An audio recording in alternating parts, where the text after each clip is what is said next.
தம்முடைய ஆவியை பிதாவிடத்திலே ஒப்புக் கொடுப்பதற்கு முன்பதாக வேதம் சொல்லுகிறது, காடியை வாங்கின பின்பு தலையை சாய்த்து முடிந்தது என்று சொன்னார்.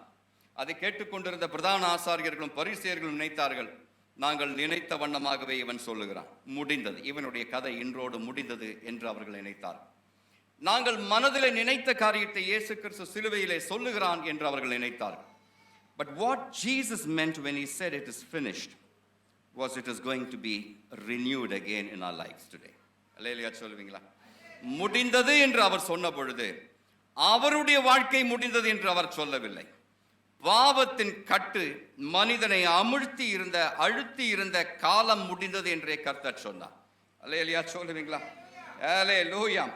மரணம் தன் உபாதிகளின் கட்டுகளினாலே 3 நாட்கள் இயேசுவை கட்டி வைத்திருந்தது என்று பார்க்கிறோம்.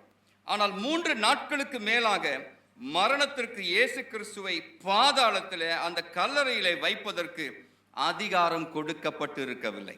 எனக்கு பிரியமானவர்களே, இதுதான் உயிர்த்தெழுதலுடைய வல்லமை. Death had of course power on the body of Jesus Christ. மரணத்திற்கு இயேசு கிறிஸ்துவினுடைய சரீரத்தின் மேலே வல்லமை இருந்தது.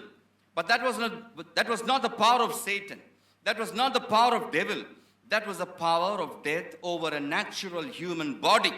Hallelujah. Hallelujah சொல்லுவீங்களா? மனித உருவிலே வந்த இயேசு கிறிஸ்துவினுடைய சரீரத்தின் மேலே மரணத்திற்கு இயற்கையாக இருந்த அதிகாரம் தான் அந்த 3 நாட்களும் செயல்பட்டு இருந்தது. ஹல்லேலூயா.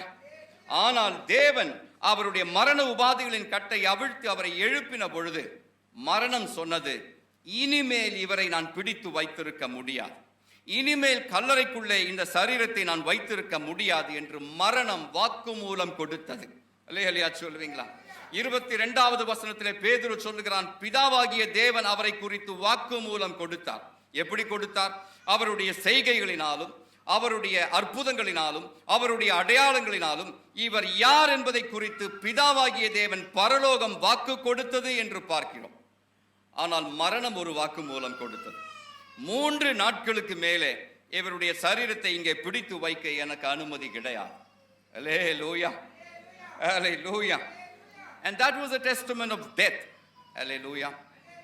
That was a testament of death over the body of Jesus Christ. I have no hold over this body anymore. இனிமேல் இந்த சரீரத்தை பிடித்து வைக்க எனக்கு அதிகாரம் இல்லை, எனக்கு அனுமதி இல்லை என்று மரணம் வாக்கு மூலம் கொடுத்தது என்று பார்க்கிறோம்.